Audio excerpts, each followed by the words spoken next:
आज हमारे साथ एक खास गेस्ट हैं, इन्हें हम काफ़ी समय से जानते हैं। ये हैं सफ़ी एहसान रिज़वी, जो आईपीएस ऑफ़िसर हैं उत्तराखंड के 1989 बैच के और साथ में आजकल ये एडवाइज़र मिटिगेशन है नेशनल डिज़ास्टर मैनेजमेंट अथॉरिटी में और executive director of national institute of disaster management. इनके पास काफ़ी एक्सपीरियंस रहा है होम मिनिस्ट्री में, लेकिन अब ये एनडीएमए के लिए मिटिगेशन स्ट्रैटेजीज़ और डिज़ास्टर रिस्क फाइनेंसिंग जैसे बहुत बड़े-बड़े इश्यूज़ जो हैं वो देखते हैं। सर शुक्रिया हमारे साथ बात करने के लिए। आप सबसे पहले हम आपसे यही जानना चाहेंगे कि जो बारिशें हो रही हैं, ख़ास करके कल हमने देखा जो जम्मू कश्मीर में हुआ, किश्तवाड़ में हुआ, डोडा में हुआ, जिस तरह से सड़कें बह गईं, तो नेशनल डिज़ास्टर मैनेजमेंट अथॉरिटी किस तरह से कोऑर्डिनेट कर रही है स्टेट्स के साथ? देखिए, हम लोग का एक पॉलिसी रोल है। हम लोग ओवरऑल पॉलिसी देखते हैं और उसमें जो इमीडिएट रिस्पॉन्स है उसका कोऑर्डिनेशन हम लोग करते हैं। तो पॉलिसी एंड कोऑर्डिनेशन ये 2 बेसिक काम होते हैं डिज़ास्टर एनडीएमए के। तो जैसे कोई डिज़ास्टर की खबर आती है हम लोग के कंट्रोल रूम में, तो इमीडिएटली हमारे यहाँ एक ऑपरेशंस डिवीज़न होता है। उसमें immediately they make their phone calls, connect करते हैं सारे स्टेट वगैरह से कि क्या हो रहा है। स्टेट्स में ऑलरेडी सारे कंट्रोल रूम्स एक्टिव हो जाते हैं। तो जहाँ-जहाँ गैप्स होते हैं, जैसे अभी ये जम्मू कश्मीर में है, जहाँ-जहाँ गैप्स हैं, कहीं कम्युनिकेशंस की प्रॉब्लम है, कहीं ट्रांसपोर्ट की प्रॉब्लम है, कहीं पे किसी को एयरलिफ्ट करना है, तो आर्मी, नेवी, एयरफोर्स सबसे कोऑर्डिनेशन नेवी का जैसे हम लोग को करना पड़ता है जब म्यांमार में अर्थक्वेक आया था अभी। Hmm. So the navy and coast guard ने बहुत अच्छा रोल प्ले किया था, तो वो कोऑर्डिनेशन भी हम लोग इनिशिएट करते हैं। तो सारी एजेंसीज़ उनको एक जनरल डायरेक्शन चाहिए और एक समन्वय चाहिए होता है, वो हम लोग प्रोवाइड करते हैं। तो हर डिज़ास्टर की खबर आते ही सब चालू हो जाता है। हुँ, हुँ। और ये फिर कहा जाता है कि हर चीज़ आप लोग डिज़ास्टर के बाद क्यों करते हैं, तो उसके लिए एक बहुत involve program government of India का है। हुँ। उस प्रोग्राम में 2,28,000 करोड़ 5 साल के लिए 15th फाइनेंस कमीशन ने दिए थे। हुँ। तो उसके कई तरह के प्लान्स बनते हैं। वो प्लान्स में हम लोग काम करते हैं। जब हम लोग वो ऑपरेशंस डिवीज़न की जगह मिटिगेशन डिवीज़न और एक हम लोग का रिकंस्ट्रक्शन डिवीज़न है। तो कई डिविजन्स हैं, वो लोग सब इन चीज़ों पे काम करते हैं। सर जो सरहदी इलाके होते हैं, चाहे जम्मू कश्मीर हो, हिमाचल हो, उत्तराखंड हो, तो आप लोग सिक्योरिटी फोर्सेस के साथ भी कोऑर्डिनेट करते हैं कि उनके साथ भी समन्वय जो है वो बना रहे और जो काम हाँ, करने का? तो जो रिस्पॉन्स होता है उसमें हुँ। आईटीबीपी, कहीं पे अगर बीएसएफ हो, कहीं पे एसएसबी हो, और जो लोकल पुलिस है, एनडीआरएफ तो हुँ। हम लोग के साथ की हमारी अम्ब्रेला ऑर्गेनाइजेशन है। हुँ। तो एनडीआरएफ तो ऑटोमेटिकली पहुंच जाता है, एसडीआरएफ सारे स्टेट्स के पहुंच जाते हैं। तो हम लोग सबसे कोऑर्डिनेशन रखते हैं, उसमें कोई प्रॉब्लम नहीं आती है। जो हिमालयन स्टेट्स हैं, ख़ास करके जो नॉर्थ ईस्ट में भी हैं, उनकी अपनी दिक्कतें हैं। तो आपने कौन-कौन से एरियाज़ को ज़्यादा फ्लैग ऑफ किया है? तो वेस्टर्न हिमालयाज़ और ईस्टर्न हिमालयाज़ 2 तरह के हिमालयाज़ हैं। और अगर आप ईस्ट वेस्टर्न हिमालय से जाएँ तो एवरेज आपकी हाइट्स 4000, 5000, 5500 मीटर्स तक होती है। और अगर आप ईस्टर्न में जाएँ तो you have even higher Himalayas. Hmm. So वहाँ पर ग्लेशियल मेल्ट की प्रॉब्लम उतनी ज़्यादा नहीं है। सिक्किम में काफ़ी है, हिमाचल उत्तराखंड में काफ़ी है, जम्मू कश्मीर में काफ़ी है और लद्दाख में काफ़ी है। क्योंकि ये एरियाज़ थोड़े से, तो ग्लेशियर लेक्स यहाँ पर ग्लेशियर्स थोड़े से लोअर रीचेस पे हैं। वहाँ उस साइड पे थोड़े से हायर रीचेस पे हैं, तो इसलिए उतनी ज़्यादा ग्लेशियल मेल्ट की प्रॉब्लम नहीं है। लेकिन landslides because of great the Himalayas are young mountains hmm. ना। सो तो यंग माउंटेन्स की वजह से जो सॉइल है, जो उसका होल्ड है, वो उतना अच्छा अभी नहीं है। तो अगर बहुत ज़्यादा बारिश होती है एक जगह पे, जैसे एक बार 100 पर आवर हो गई या लगातार 2 दिन तक उतनी ही रेन होती रही, तब तो सॉइल लूज़ हो जाती हुँ। है। जैसे आपका जम्मू कश्मीर में लास्ट ईयर और उससे लास्ट ईयर रामबन के 2 एरियाज़ में हुआ था। तो वो लूज़ होके कई मीटर खिसक जाती है, पूरा पहाड़ ही खिसक जाता है। तो ऐसी कई जगह प्रॉब्लम्स आती हैं। कुछ-कुछ न्यूज़पेपर्स में आ जाती हैं, कुछ-कुछ टीवी पे आ जाते हैं, लेकिन ऐसे बहुत होते रहते हैं।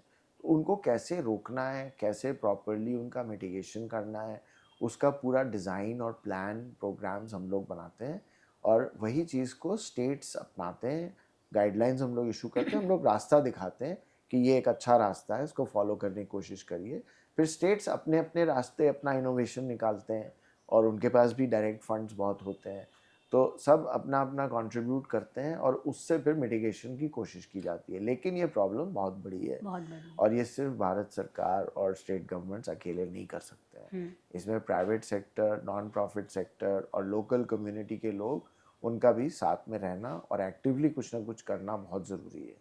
सर जैसे हम दिल्ली की अगर हम बात करें, हमेशा फ्लड को लेकर यहाँ पे भी चिंता जताई जाती है, लेकिन कई लोग बोलते हैं कि यहाँ तो क्या कहते हैं, रिवर ही नहीं है, नदी ही नहीं है, यमुना जो है वो सूखी हुई है। तो इसको इस मसले को आप कैसे देखते हैं? तो रिवर को रिजुविनेट करना एक बहुत इम्पोर्टेंट पार्ट होता है अर्बन फ्लड मिटिगेशन का। तो जो रिवर फ्लो करती है शहर के पास से, उसका रिजुविनेशन बहुत ज़रूरी है कि पेरेनियल रिवर बने और वो साला साल चलती रहे। तो ऐसा नहीं है कि यमुना फ्लो नहीं करती है, देखने में शायद नहीं कर रही हो, लेकिन वैसे करती है। और जहाँ जहाँ पे रुकावट आ जाती है, जब बहुत ज़्यादा गर्मी पड़ती है, अपर रीचेस में पानी कम हो जाता है, बारिश नहीं होती, एक सीज़न खाली जाता है, तो उसमें ज़रूर इश्यूज आते हैं। तो उस टाइम पे तो आपके यहाँ फ्लड नहीं होगा ना, बट जब फ्लड आपके यहाँ तब होगा जब वो रिवर भी फ्लो कर रही होगी, और बारिश भी बारिश बहुत हो रही होगी, और बारिश आपकी यहाँ पे भी हो रही होगी और अपर एरिया के कैचमेंट में भी हो रही होगी। तीनों चीज़ें जब एक साथ आती हैं, तब जाके आपकी प्रॉब्लम बहुत बड़ी बनती है। प्लस क्या होता है कि आपके 4 बराजेस हैं दिल्ली के आसपास, तो वो 4 बराजेस में टाइमली आप उसको ओपन करें, टाइमली उसका वाटर रिलीज करें, इतना ज़्यादा भी ना कर दें कि नीचे थोड़ा साउथ जाके और फ्लडिंग हो जाए। तो एक बहुत ही कैलिब्रेटेड अप्रोच चाहिए होती है।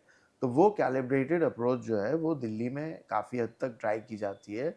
और कई बार जो अर्बन फ्लड जिसको हम लोग कहते हैं जो आ जाता है, उसमें क्या रीज़न है कि 1975-76 में दिल्ली की ड्रेनेज सिस्टम, जो ड्रेनेज मास्टर प्लान है, वो 25 पर आवर रेन को डील करने के लिए बनाया गया था। तो वो काफ़ी अब पुराना हो गया है। अब नाउ द एक्सट्रीम वेदर, जो हम बता रहे थे कि एक्सट्रीम वेदर आ रहा है, कि सडनली बारिश ज़्यादा हो रही है, तो वो 25 से काफ़ी आगे उसका एवरेज चला गया है।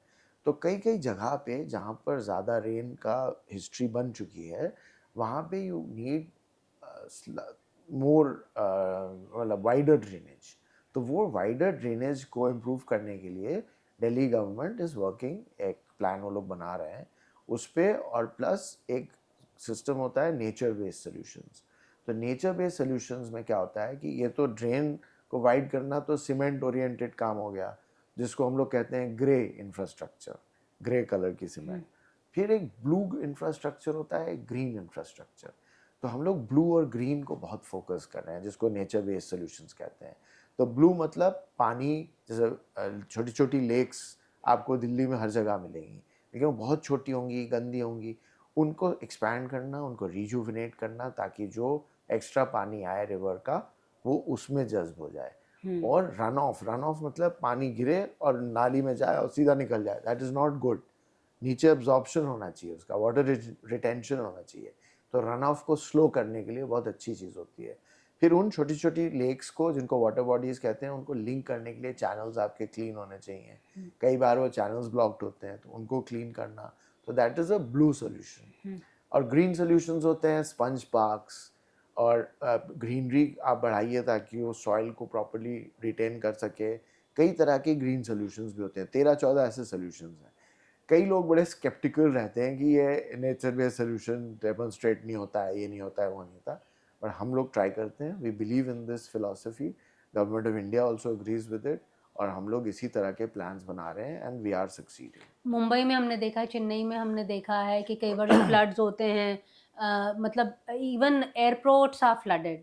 तो ऐसी तस्वीर में कुछ उनके साथ एनडीए में काम करता है कि मतलब कि क्या वजह रहती है कि इतने खुले एरियाज में भी फ्लड जैसी सिचुएशन दिखती है? मैम, आप टेलीविजन में है ना, तो एक फोटो आप देख के आप पूरे, ये ऐसे नहीं कहना चाहिए पूरे इंडिया में ही ऐसे ही नहीं, हो रहा चेन्नई है। और बॉम्बे के तो हम अच्छा, तो दृश्य, प्लस बेंगलुरु। प्लस ये भी देखना चाहिए कि किस साल में कौन सी फोटो को हाँ, आप पॉइंट आउट कर रही हैं। तो कि इट्स लाइक पुलिस टाइप का जॉब है डिजास्टर में, कि जो एक डिजास्टर हो जाएगा सब कहेंगे कि आपने कुछ नहीं किया, और जो हमने रोके, जिनमें मिटिगेट किया, वो कोई देखता नहीं है। पुलिस में भी यही है, जब क्राइम हो जाता है तो सब लोग कहते हैं पुलिस ने कुछ नहीं किया, और जो हजारों क्राइम पुलिस वाले रोक देते हैं चोरों को पकड़ के, उसका कोई नहीं पूछता है। तो लेकिन डिजास्टर और पुलिस में थोड़ा सा सिमिलैरिटी सिमिलैरिटी है। है, हाँ। तो जो आप मुंबई वगैरह की बात कर रही थी, तो एक हम लोग का 3 फेज के प्रोग्राम बने हैं। पहला है urban flood mitigation programme phase 1। उसमें हमने 7 शहर लिए, सबसे बड़े शहर, जिसमें मुंबई, चेन्नई, कोलकाता और बैंगलोर, हैदराबाद, पुणे और अहमदाबाद, ये 7 सबसे बड़े शहर लिए। दिल्ली इसलिए नहीं लिया क्योंकि दिल्ली फाइनेंस कमीशन में नहीं आता है, वो यूनियन टेरिटरी है। तो ये 7 में हमने 2,500 करोड़ के फंड्स दिए। उन फंड से हम लोगों ने यही कोशिश की कि जैसे मुंबई एयरपोर्ट है, तो मुंबई एयरपोर्ट का जो ड्रेनेज सिस्टम है, it should be built for extreme weather event. तो not for 25 mm, not for 55 mm, but for 120 mm। So Mumbai airport, अभी 3 दिन बारिश हुई थी मिड अगस्त में, 17, 18, 19 अगस्त को मुंबई में 600 या 700 mm रेन हुई थी इन 3 days। बहुत ज़्यादा रेन है, मच मोर देन एवरेज। उसमें तो एयरपोर्ट नहीं फ्लड हुआ, flights kept landing, kept taking off. So that picture never came on television. जब वो पिक्चर टीवी पे नहीं आएगी तो लोग कैसे जानेंगे? बिल्कुल बिल्कुल तो बिल्कुल आप बिल्कुल मैम मुंबई जाके वहाँ बिल्कुल, का वो भी हम इंटरव्यू देखेंगे, करिए। वो भी हम देख लेंगे। सर, ये जो धराली में जो अभी हुआ था और हमने देखा था कि हिमाचल में भी जो हुआ था, ये जो इसके ऊपर एनडीएमए की स्टडीज़ क्या बता रही हैं? इनमें आप लोगों ने कुछ स्टडी किया हो कि क्या वजह रही इन नेचुरल डिज़ास्टर्स की? तो धराली में ऊपर 2 ग्लेशियर्स हैं, अननेम्ड ग्लेशियर्स हैं। वो हैंगिंग ग्लेशियर्स हैं, मतलब ये है कि वो ज़मीन से जुड़े नहीं हैं। और टेम्परेचर्स अगर आप जितने इंटरनेशनल जियोस्पेशियल इमेजरी और थर्मो जितने सैटेलाइट्स हैं उनका डेटा देखें, तो हीट वाज हाई ऑन वो 6,000 मीटर्स के ऊपर, 5,700 मीटर्स के ऊपर। तो वो heat level was high since June. So may be एक उसमें से ग्लेशियर गिरा हो, गिरा हो। उसका कुछ पार्ट टूटा हो, कुछ ऐसी इमेजरी भी देखी है हमने। दूसरा रीज़न है कि वहाँ पे 2 ग्लेशियर लेक्स, एक आइडेंटिफाइड थी अभी रिसेंटली और एक 2022 तक दिखी थी। हो सकता है वो फटी हों या दोनों एक साथ में हों। तीसरी चीज़ कि बारिश बहुत ज़्यादा हुई हो सडनली, 100 mm पर आवर, और या कई दिन से 20-20, 30-30 mm पर आवर होती चली जा रही है। तो जो लैंडस्लाइड या कोई ऐसी चीज़ हुई थी पहले से, वो और गीला होता गया और उससे फिर सब कुछ सडनली एक क्रिटिकल मास क्रॉस किया, सारा all of it came crashing down. तो वो 68 डिग्रीज़ का स्लोप है। तो 68 डिग्रीज का स्लोप बहुत ज़्यादा होता है। तो इसीलिए इतनी, जो आपने वीडियो में देखा होगा धराली वाला, वो बहुत स्पीड से आया था। और वो जो सारा फ्लो है ग्लेशियो फ्लूवियल डेब्री का, वो सिर्फ इस खीरघाट में नहीं आया है, वो और भी ऐसी 2 और स्ट्रीम्स थी उसमें आया है, और अभी कुछ इमेजरी और आ रही है कि टोटल 6 में आया है। सो समथिंग हैपेंड ऊपर एट द टॉप, जिसकी वजह से ये 6 के 6 में कुछ ना कुछ प्रॉब्लम हुई। आपने इमेजरी की बात की, तो आर्टिफिशियल इंटेलिजेंस या टेक्निक का किस तरह से इस्तेमाल कर रही है एनडीएमए टू तो फोरवॉर्न पीपल? तो इसमें यह है कि मैम हम लोग के पास एनआरएससी ने हम लोग के साथ, मिनिस्ट्री ऑफ होम अफेयर्स के साथ मिलके एक पोर्टल बनाया है, NDEM 5.0, NDEM 5.0। तो ये ओपन है, एनीबडी कैन सी इट। इसमें जितनी लेटेस्ट वार्निंग्स आती हैं ये सब अवेलेबल है, चाहे वो फॉरेस्ट फायर की हो, चाहे हीट वेव हो, चाहे फ्लड हो, चाहे कुछ हो, जितनी वार्निंग्स हम लोग दे पाते हैं इंडिया में, वो सब एक पोर्टल पे आपको मिलती हैं। उसका बहुत ज़्यादा प्रचार नहीं हुआ है इसलिए लोग देख नहीं पाते हैं। और एक संचेत ऐप एनडीएमए ने बनाया हुआ है, सचेत ऐप में आप डाउनलोड कर लीजिए, तो जितनी वार्निंग्स हैं आपको नोटिफिकेशन आता रहेगा। तो ये 2 चीज़ें जो हैं बहुत अच्छे इनोवेशंस हैं। इनसे normal people can be aware कि अब क्या प्रॉब्लम आ रही है, क्या इश्यूज़ है। फिर और भी ऑर्गेनाइजेशंस जितनी हैं, IMD, CWC और नेशनल सेंटर फॉर सीज़मोलॉजी, सबके अपने अपने ऐप्स हैं, वो सब एंडेम पोर्टल पे आपको मिल जाएंगे। और आखिरी सवाल सर, क्योंकि आप जैसे अभी उत्तराखंड के बारे में जब पिछली बार जोशीमठ में हुआ था, उसमें आप लोगों ने जो स्टडीज़ की थी उसमें क्या पाया था?